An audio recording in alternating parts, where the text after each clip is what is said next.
Hello there. I just came back from the cinema watching the new Dragon Ball Super Broly. Before I came into this movie, I was feeling nervous because the reason why I was feeling nervous is because this was my first ever Dragon Ball movie in the cinema. I never watched Battle of Gods or Resurrection F because they never came to the cinema in my area. So I was always left out. I always had to watch a pirated copy or wait for it to go on Netflix or something. So I had to deal with that. But not today. I got to see it in the cinema. It was amazing. It was honestly like the best Dragon Ball movie I have seen. I think it is like the best Dragon Ball movie like of all time so far. And I won't spoil too much of the movie. If I do, I'll put a sign up just saying, yeah, there's a spoiler, skip to this, whatever. Get straight to the positives. First things first, the story is just absolutely amazing. My hair is absolute. I'm planning on getting it thinned soon, so like it makes the original Broly movie look like literal shit. It like this new one it's just so much better, like in so many ways. It was well constructed, it was well timed in terms of pace, and the fighting like the story was just like, it's just so good. I'm not kidding when I say this. I nearly cried. Well, not cried, I nearly teared up like 3 times in this movie. First time, basically when Gine, like Goku's mom, says goodbye to Goku when they're sending him off to Earth, because her last words were to Goku, "Don't forget about us," which is sad because Goku's gonna get amnesia and he's gonna completely forget about them. So that's tear-jerky. Shout out to Pinky Flick for buying me this fig for when he went to Japan. The second thing that made me nearly cry was that this thing has a backstory. The pelt that Broly wears has a backstory. Just, it's so sad. Like, why does this thing make me want to tear up? You just have to watch it to know why.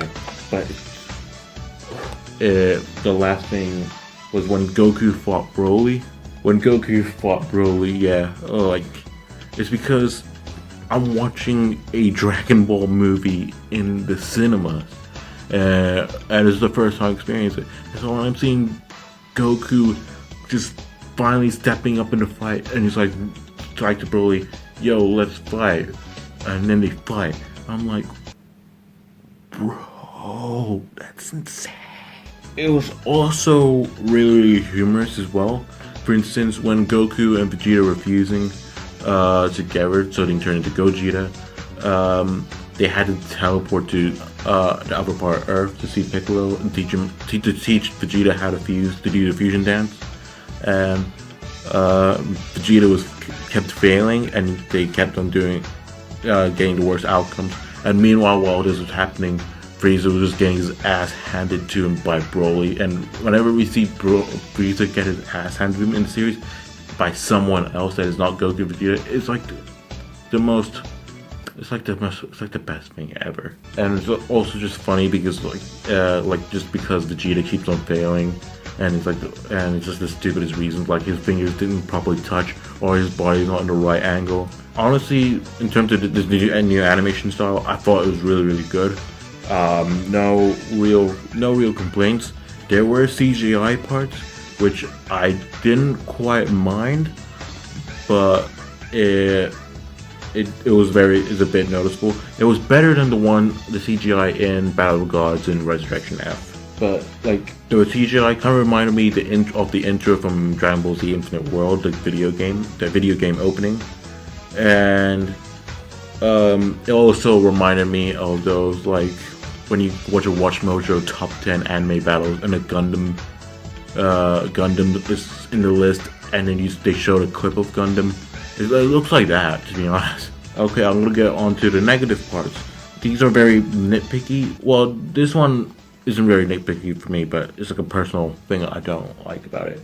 It's the fact that I just don't like the way Bardock Goku's father, has been portrayed in this movie. They basically just turned Goku into Superman, really. Like, it's pretty obvious, you know, a kid sent from his alien planet to Earth, so, and then become the savior. That's what Superman is, that's what Goku is. But the thing is, Goku's original origin wasn't that he was supposed to go to Earth and save it, or be their savior. It was to go to Earth and conquer it, because he's meant to be a bad guy. But the thing is, he got amnesia, and then all that stuff. So he didn't become a bad guy after all. But the thing is, Goku's father, Bardock, although he's not evil, he's not a good person. Like, he would still conquer planets and kill people. But he does have a gripe with Frieza. But the thing is, this kind of annoyed me at one point. Like, when Bardock says something like, I've been through so much fighting. Like, for once, I just want to save someone. This isn't the Bardock I know. If you want a better explanation of this, go to Totally Not Mark's video on Bardock from the special versus Bardock from the minus. The reason why I say this is because he does a really good explanation why the Bardock from the special is a lot better. Is because best way to summarize it was that it's about the story of a bad person rebelling against an evil person. I did have a little bit of a conversation with my friend Fudgerino about this. The way they kill off Bardock in this movie, I thought it was pretty rushed. But the thing is, he made a pretty good point that, yeah, we've seen it so many times before in like video game adaptations and specials and stuff, so there's no real point, which I guess fair enough. I would appreciate seeing that again in this new animation. Okay, this is one very controversial opinion. You can feel free to hate on me in the comments for this. Okay, so we got this new Broly right here, right? He is emotionally sympathetic, he's super cool, everything. However, if you compare it with the old Broly, I'll have to say the old Broly is a lot cooler. It's a lot cooler than this Broly right here. Because he just says a lot of cool stuff, like, I'm not a monster, I'm the devil. Or when Goku says, can you give us a handicap? Broly says, is that another word for a coffin? That shit is like, it's insane. But if I had to choose which one is better, it's obviously this one. This one has a lot more character, it's more in depth. He's more interesting. But I don't think we should forget that the old one exists. I think the old one should still be recognized. I mean, he still is in Super Dragon Ball Heroes. I mean, he had Super Saiyan 2, 3, 4, and now he has his own god form. So he already developed him to that level. You might as well just keep him. Well, yeah, that is it. Okay, my final ranking, I give this movie an 8.5 out of 10. It's the best Dragon Ball Z movie. Well, not Dragon Ball Z, Dragon Ball Super, just Dragon Ball movie of like all time. If you ask me, that is it. That is my final verdict. If you like this video, give it a like. I'll do more reviews if you want. I'm going to do more discussions on this channel as well. And that is it.